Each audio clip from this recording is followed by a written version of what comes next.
Hello magical minds. चलिए आज सी letter से स्टार्ट होने वाले टर्म्स को हम यहाँ पर देखते हैं। उसके जो भी सी लेटर्स है, फ्रेजेस हैं और वर्ड्स हैं, टर्म्स हैं, उनके मीनिंग को हम यहाँ पर समझते हैं। एज यूजुअल ये चैप्टर हमारे लिए बहुत इंपॉर्टेंट है, राइट। यहाँ पे हम बहुत सारे टर्म्स और वर्ड सीख रहे हैं जो हमें बहुत हेल्प प्रोवाइड करेंगे जब हम स्टडी करेंगे। ओके, सबसे पहला टर्म हम यहाँ पे देख रहे हैं कॉल। खैर हमारे जो कॉमर्स ब्रीड के स्टूडेंट्स हैं उनको आइडिया होगा कि कॉल किसको बोलते हैं। बेसिकली जब कोई कंपनी अपने शेयर्स सेल करती है तो कभी कभी इंस्टॉलमेंट में डिमांड करती है। सपोज अगर किसी कंपनी के शेयर की नॉमिनल वैल्यू या फेस वैल्यू 100 रुपीज़ है और 100 रुपीज़ को वो 4 इंस्टॉलमेंट में मांग रही है, 25 25 25 रुपीज़ के 4 इंस्टॉलमेंट में मांग रही है।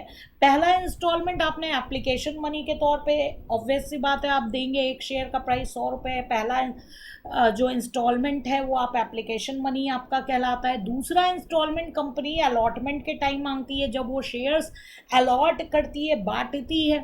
थर्ड इंस्टॉलमेंट कंपनी का फर्स्ट कॉल कहलाता है। सेकेंड एंड लास्ट जो इंस्टॉलमेंट है वो सेकेंड एंड लास्ट कॉल कहलाएगा।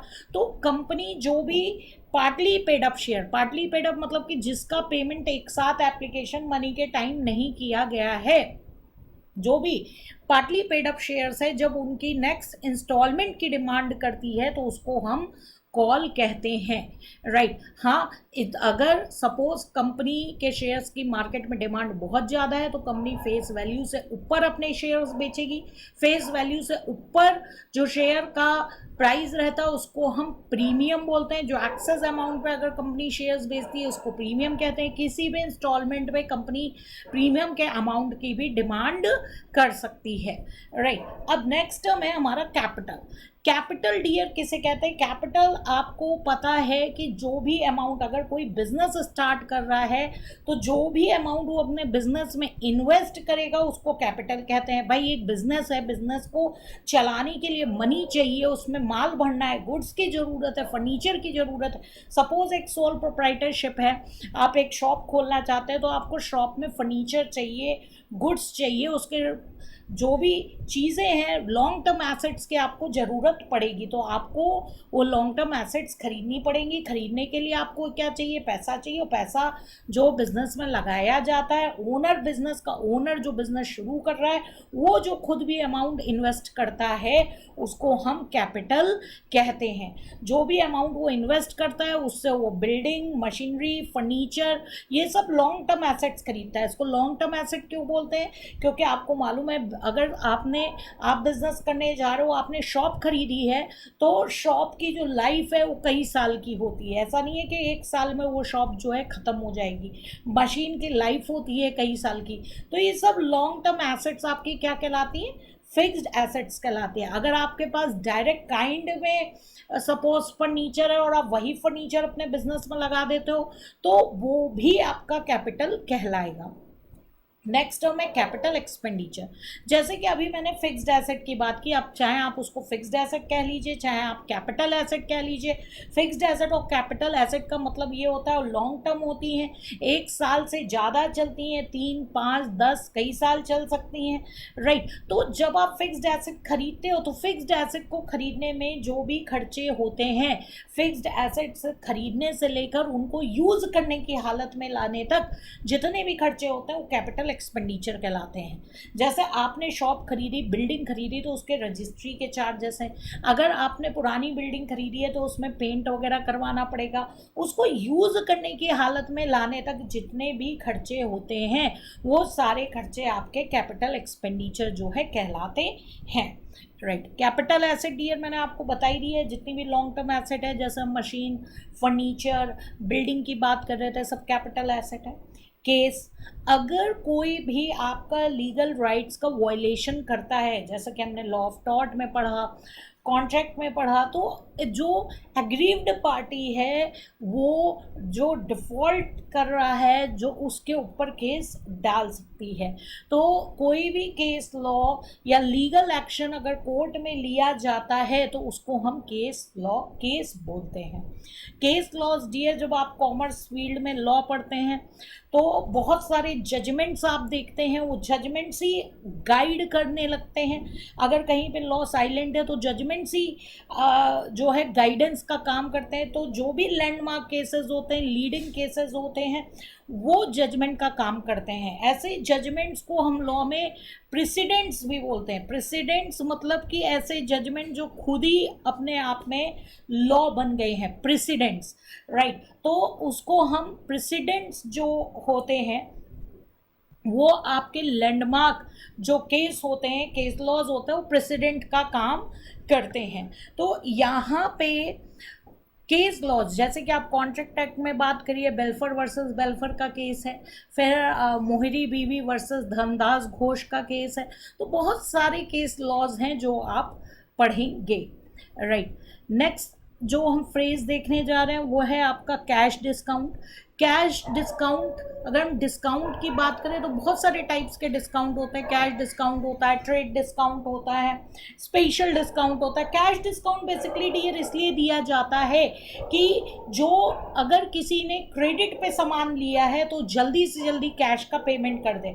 अगर सपोज आपने 2 मंथ्स का क्रेडिट किसी पर्टिकुलर पर्सन को प्रोवाइड किया है और वो 2 मंथ से पहले आपको जो है पेमेंट कर देता है तो आप उसको कैश जो डिस्काउंट ऑफर करोगे वो कैश डिस्काउंट ऑफर करोगे।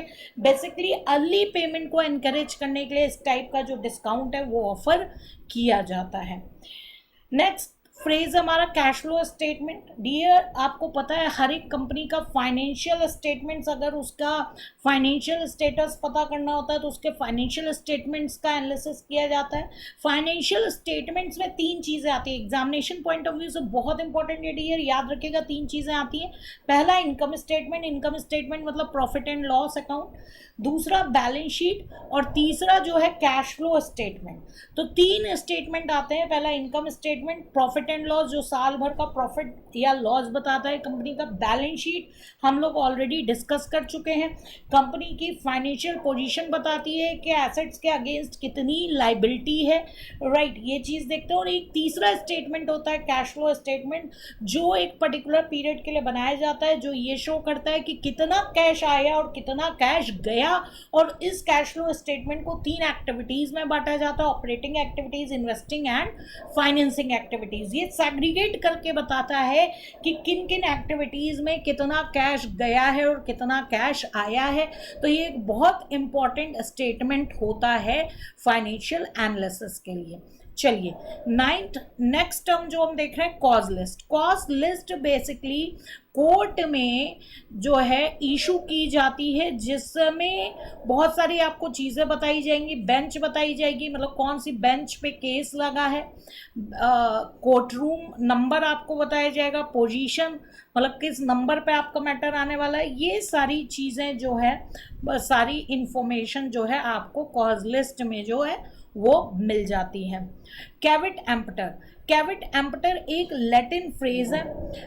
इस लैटिन फ्रेज का मतलब होता है क्रेता सावधान नियम, लेट द बायर बिवेयर। यानी कि जब खरीदने वाला सामान खरीद रहा है तो उसको बहुत सोच समझ के सामान खरीदना है, उसको क्वालिटी और जो भी मटेरियल चीज़ें हैं उसके रिगार्डिंग अपने आप को सेटिस्फाई कर लेना है कि क्या कंडीशन है सामान का, क्या चीज़ है। ये आप सेल ऑफ गुड्स एक्ट में इस प्रिंसिपल को पढ़ेंगे, ये एक लीगल डॉक्ट्रिन भी है। और आज की डेट में एक और इसके विपरीत एक और लैटिन फ्रेज, एक और डॉक्ट्रिन आया हुआ है लैटिन फ्रेज में, जिसको हम बोलते हैं कैविट वेंडिटर। कैविट वेंडिटर मतलब विक्रेता सावधान नियम, यानी बेचने वाले को सावधान रहना चाहिए। तो बहुत पहले समय में ये था कैविट एम्पटर का डॉक्ट्रिन जो है फॉलो होता था, आज की डेट पे कैविट वेंडिटर का भी डॉक्ट्रिन जो है फॉलो किया जाता है कि खरीदने वाले को तो सावधान रहना ही रहना है सामान खरीदते टाइम, लेकिन बेचने वाले को भी सावधान रहना है। अगर बेचने वाले ने भी गलती की तो उसके ऊपर भी लीगल एक्शन लिया जा सकता है। नेक्स्ट जो हम टर्म देख रहे हैं वो देख रहे हैं चेक। हमने जब बैंक पढ़ा था तो हमने देखा था कि बैंक जो है अपने क्लाइंट को चेकबुक इशू करता है। एक चेकबुक में बहुत सारे चेक्स लगे होते हैं। चेक्स को हम अपने लीगल लैंग्वेज में लीगल इंस्ट्रूमेंट नेगोशिएबल इंस्ट्रूमेंट बोलते हैं। नेगोशिएबल इंस्ट्रूमेंट का क्या मतलब होता है ये डियर अभी हम इस पे नहीं जा रहे। आप मेरा नेगोशिएबल इंस्ट्रूमेंट एक्ट का लेक्चर देख सकते हैं। इसके लिए नेगोशिएबल इंस्ट्रूमेंट बोलते हैं।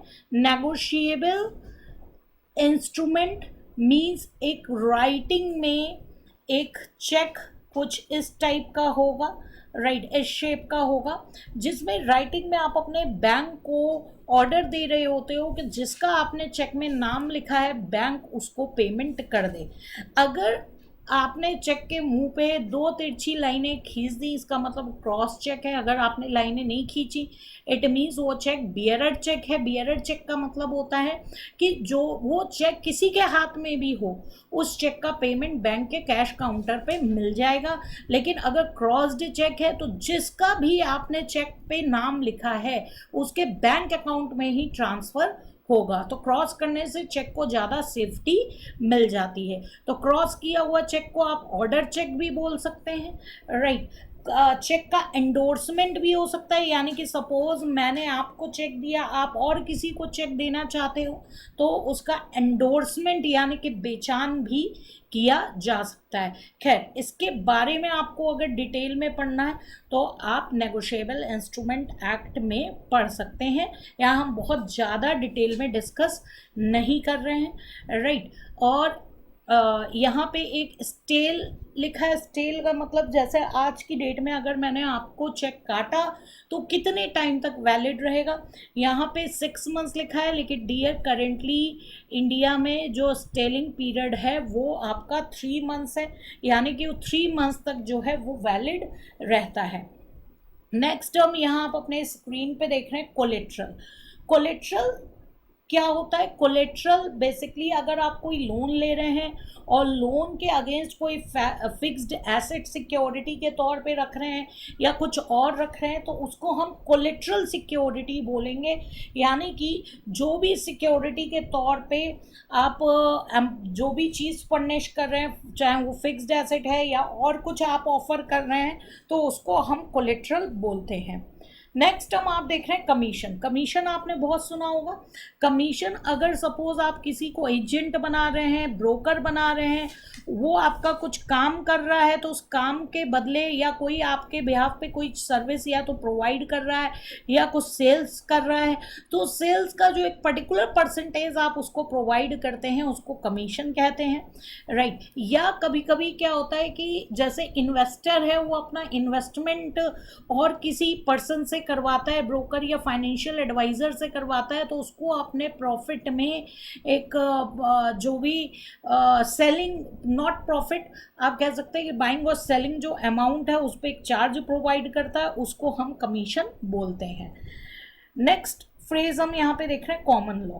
कॉमन लॉ कोडिफाइड नहीं होता है, कॉमन लॉ को लिखा नहीं गया है। कॉमन लॉ जो जजमेंट्स के केस जो जजमेंट्स हैं, जो केस डिसीजन जजेस ने दिए हैं, उसी पे बेस्ड कॉमन लॉ जो है होता है, राइट। तो इंग्लैंड में बहुत पहले जो इंग्लैंड के कॉमन लॉ की बात होती है वो भी कोडिफाइड नहीं था, वो जो उनके जजमेंट्स थे वही उसी को हम लोग कॉमन लॉ जो है वो बोल देते थे। कंप्लेंट। कंप्लेंट कि अगर हम बात करें, a legal document that tells the court what you want and is served with the summon on the defendant to begin the case, right। तो जब आप किसी के ऊपर केस डालते हो और आप उसकी कंप्लेन करवाते हो, एक लीगल डॉक्यूमेंट, उस कंप्लेन करने पे एक लीगल डॉक्यूमेंट जो तैयार होता है जो कोर्ट को बताता है कि आप क्यों कंप्लेन कर रहे हो, क्या पर्पस है, और जो कि आपके कंप्लेन पे जो कि सामने वाली पार्टी को क्या बोला जाएगा? डिफेंडेंट। डियर आप कंप्लेन डाल रहे हो, आपको क्या बोला जाएगा? प्लेंटिफ आप कहलाओगे, प्लेंटिफ, जो भी केस डालता है सिविल केस में आप कहलाओगे प्लेंटिफ, और सामने वाला क्या कहलाएगा, जिसके ऊपर आपने एलिगेशन लगाया है, इल्ज़ाम लगाया है, वो डिफेंडेंट कहलाएगा। तो डिफेंडेंट को वो सम्मन भेजा जाएगा कि केस स्टार्ट करने के लिए, तो वो चीज़, इसका मतलब क्या बोला जाएगा कि आपने डिफेंडेंट के अगेंस्ट जो है वो कंप्लेन डाली है। आई होप आपको इतने टर्म्स जो हैं समझ में आ गए होंगे। जो बाकी टर्म्स है वो हम नेक्स्ट वीडियो में देखते हैं। Thank you dear.